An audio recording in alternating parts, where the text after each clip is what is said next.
Now, why isn't our parliament more ethnically diverse? In the history of Holyrood, there's never been a black MSP. There have only been 4 Asian members.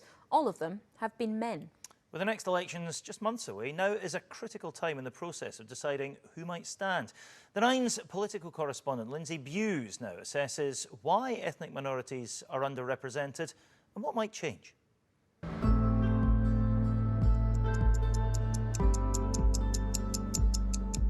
In any progressive society, diversity is key, is part of societal progression. And if we look at today's Scottish society, we have failed in that aspect. People would question me and say, how did you get into politics and how would somebody like you want to be involved politically? And I'm thinking, why not?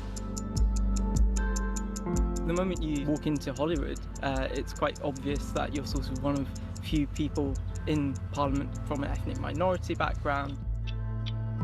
Since Holyrood was created in 1999, 4 people from Scotland's black, Asian and minority ethnic communities have been elected. None are women.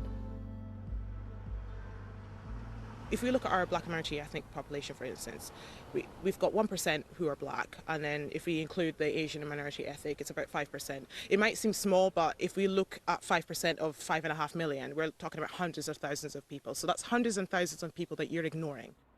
For Fatima, the roots of this lack of representation reach far back into the past.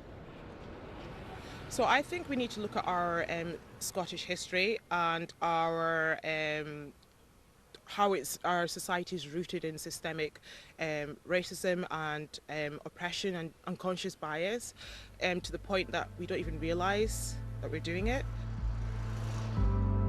With our history now under the spotlight and an election coming next year, Scotland's political parties say they're taking steps to change Parliament's makeup. When we're talking about Holyrood, we really need to look at the political parties that claim that they're progressive, that they're inclusive, and yet I'm sure a lot of them do have a lot of interest from black minority ethnic candidates, but you need the diverse experience, the lived experiences, if you want to make a society that you claim is representative and progressive. And when many people are held back, it's going to affect people who claim they're not.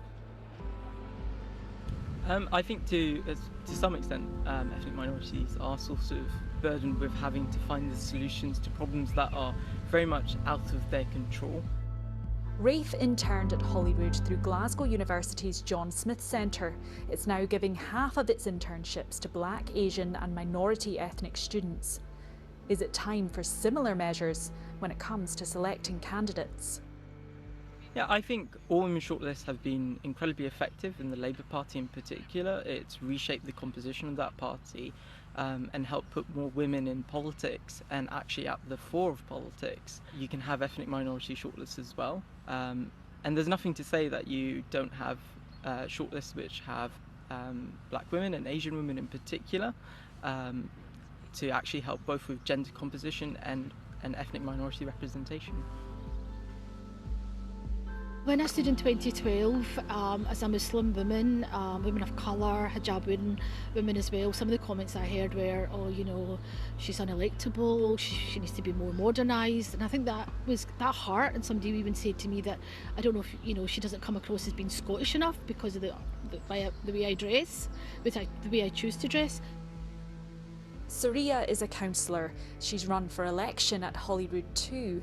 She believes a far deeper change is needed beyond increasing diversity among candidates. 99% of the meetings that I go to, you know, I'm the only woman of colour at that meeting.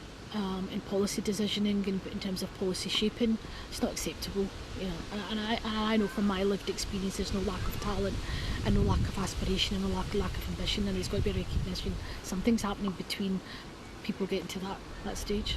Children from a BAME background don't see themselves in, for example, senior manager roles, senior teachers, whether it's head teachers, whether it's policy makers, and these things do have a negative impact without a doubt.